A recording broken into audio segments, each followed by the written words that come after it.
Hello and welcome to Wedding Wednesdays with Weddings Online. My name is Kelly and I'm a former wedding planner and blogger, and I'm obsessed with weddings. If you're planning a wedding in Ireland, you're in the right place. You're going to learn the tried and tested methods to planning your dream wedding without the added stress. Think of this as your one-stop shop for everything to do with planning your wedding in Ireland, with me, your new wedding planning bestie, and a cup of tea. This is Wedding Wednesdays with Weddings Online. Don't forget to ask these wedding venue questions. If you're on the hunt for your dream wedding venue, there are a few questions that you need to ask, and these questions are going to help you to know if this wedding venue is the one for you. So here's what's going to happen. I'm going to walk you through a couple of questions that you must ask, questions that are going to help you to know which venues you should go and visit, which ones are actually going to be in your budget and available on the right day, all of that kind of thing. Then we're going to have 3 guest experts who are wedding venue coordinators, who are going to tell us some of the questions that they get asked and the answers to the questions as well. In case you missed it, last week's episode was all about how to nail your wedding venue site visit. And we had some guest experts joining us for that, and they walked us through some common questions about site visits. Things like, is it ever acceptable and appropriate to visit a prospective wedding venue if the venue is hosting another wedding on that day? That's something that I always wondered after seeing it in The Wedding Planner, the movie. So questions like that and some really practical things about wedding venue site visits. So if you missed that, it's episode 116, and I highly recommend catching up if you've missed it, especially if you have any wedding venue site visits coming up. But let's get stuck into today's episode, all about questions that you mustn't forget to ask. The first 2 questions are the questions that you should ask before asking anything else. So let's set the scene. You are communicating with different wedding venues online. You're looking at their brochures. You know, from what you can see, the wedding venue ticks a lot of the boxes. You can see that it looks amazing. It's in a great location, all of those types of things. But there are 2 questions that you need to ask that you might not get from a brochure, but they're going to determine if you can carry on discussing your possible wedding plans with this potential wedding venue. The first question is, are you available on my dates or in my date range? The reason that this is really important is if they're not available on your date or within the date range that you've selected, there's no point in pursuing the conversation with them any further because you know that you won't be able to actually hire this venue. The exception to this would be if you are flexible on your date and the venue is the actual main thing for you and you don't actually mind when you get married. And for many couples, that is true. Most of the time, couples choose a date or a date range and then they look for a venue that fits. But for some people, the wedding venue is the star of the show, the hero of the day, and you're happy to be flexible on dates, in which case looking for a venue and then asking when they're available is another strategy. Second question that is going to be a game changer is, what are the costs? Now, at this point, you don't necessarily need to know every single cost. You don't need to know how much it's going to cost if you go over time by a couple of hours, or, what it's going to cost if you want to have, an extra bartender on the night, or, are linens included and that kind of thing. That you do need to know at some point. But for now, you just need to know the average cost of a wedding in the months that you are looking at. So if you're looking at a summer wedding, you want to know what their summer wedding packages cost. If you're looking at an off-peak wedding date or a winter wedding or a midweek wedding, anything like that, you want to know what the costs are. You just want to know that in general, your budget and what they cost are complementary and they overlap. The reason that a rough cost is okay in this situation is because if the rough costs don't match up at all, that's already a sign that any extra costs that come up, anything that you might need that you haven't yet thought of, if you're already confident in the average cost, you're not going to be able to get any extras in. So these are the first 2 things you need to know. If you want this venue, you've got to know that they fit into your date range, or that you're flexible enough and willing to change your dates for the venue, and that you can actually afford to hire this wedding venue. I have another 4 questions that you can ask if they pass the test with questions 1 and 2. Okay, so these 4 questions will really help you to know that this could be the one. So out of these 4 questions, number 1, how long can you provisionally hold the date for? This is a logistical question that's going to help you to know if there's anything you need to do right now to secure this wedding venue. It might be that the wedding venue coordinator says, you know what, we actually had someone else visiting us today, or we had someone give us a call and they're looking for, hiring us on this exact date. So actually, whoever gets their deposit in first, they're the one. Or they might say, if you express interest today, there's a certain period of time that will elapse and then we need to release the date. So finding out what your wedding venue, what their protocols are around that is really helpful, because it helps you to know when you need to take action. And most of the time, I would say, if you know that it's the venue for you, don't delay, just book. Second question that you want to know is, how many guests can you accommodate? And the reason that this is important is because I always advise couples to start their wedding planning by having a rough idea of who they want on their big day. And this is really helpful, because if you know that you want to have about 100 people at your wedding, then you can look at wedding venues that can accommodate 100 people. But if you realize that you actually want to have a really big wedding with 300 people, then it eliminates any wedding venues that can't accommodate that amount of people. So it's really helpful if you ask wedding venues upfront how many people they can accommodate. That information is usually included in a brochure, and venues often have different configurations of how they could do the tables and chairs in the reception hall and in their ceremony spaces as well, so that if you're having a smaller wedding, it doesn't feel like everyone's being lost in a big empty venue. And if you're having a bigger wedding, they can configure the tables in a different way. Next question is, how many weddings do you hold per day?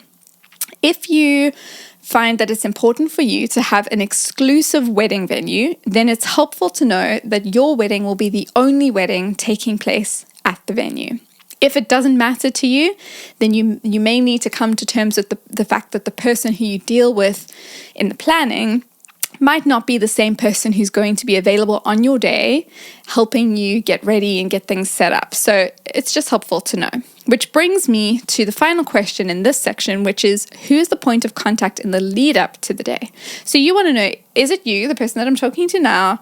Is it the person that I'm speaking to on the phone? Or is it somebody else? You often find that big wedding venues have wedding venue coordinator teams, which is amazing, because they're different people that are all experienced in bringing your wedding plans to life. It's just helpful for you to know who you're going to be dealing with.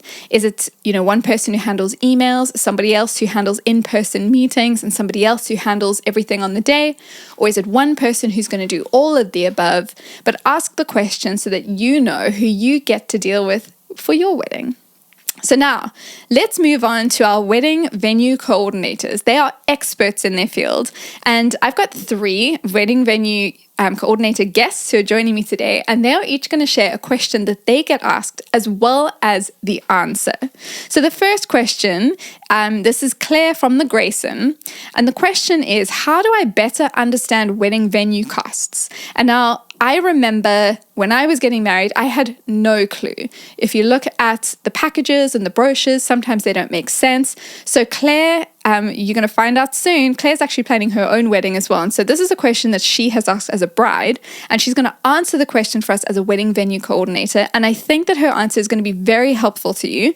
So have a listen to what she had to say. Hi, my name is Claire, the head of sales here at Press Up Hospitality Group, which is home to the Grayson.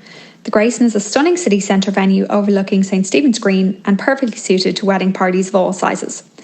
A question I'm faced with time and time again when meeting prospective couples is based around the overall spend and budget, while at the same time it's a question that's not asked enough. As someone who has worked in the industry for over 15 years and is currently on the hunt for my own wedding venue, I couldn't get over the amount of brochures that I had received that I could not make heads or tails of when it came to understanding what I would be paying. Here at the Grayson, I always encourage our couples to send over a wish list after reviewing our brochure, and from there we can offer a full tailored proposal for the couple. Every wedding is different, and one couple's perfect day may be entirely different to the next, so it's important that you have the opportunity to put your own flair on things while understanding if it fits within your budget. I will always make a point of letting our clients know that there are no hidden costs or surprises along the way when planning a wedding with us in the Grayson, and I would encourage all couples to ask this question when reviewing proposals. My one piece of advice to anyone on the hunt for the perfect venue, be sure to get that final quote and proposal in writing and get an understanding of where you can pull back on costs or add on enhancements as you wish.